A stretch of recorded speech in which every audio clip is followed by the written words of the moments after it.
Poreski udar na Đokovića u Srbiji. Neobično je da se pojavi takav tekst. Novak Đoković se nalazi u Sadu gdje se priprema za nastavak sezone koji ga očekuje na Mastersu u Indian Wellsu.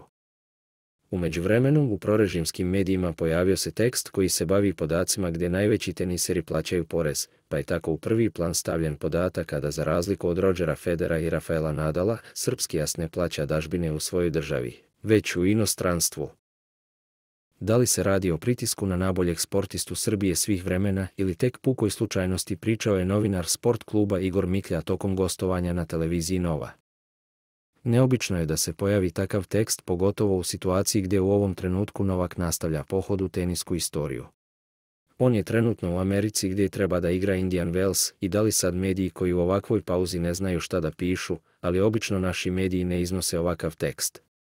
Ne znam kako bih tumačio ovo, ali ako ćemo da pričamo šta je Đoković učinio za ovu državu, malo bi bila jedna emisija u simboličkom, praktičnom i svakom drugom smislu.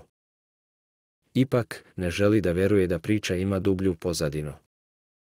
On svoje obaveze reguliše, a kako reguliše i nisu nadležne financijske institucije Srbije za njegov novac, osim za ono što radi u Srbiji. Njegova fondacija sve te izveštaje objavljuje transparentno koliko je pomognuto kome.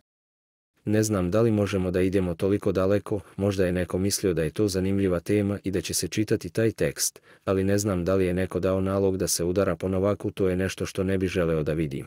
A postavlja se i pitanje zašto bi to neko radio, ističe Miklja.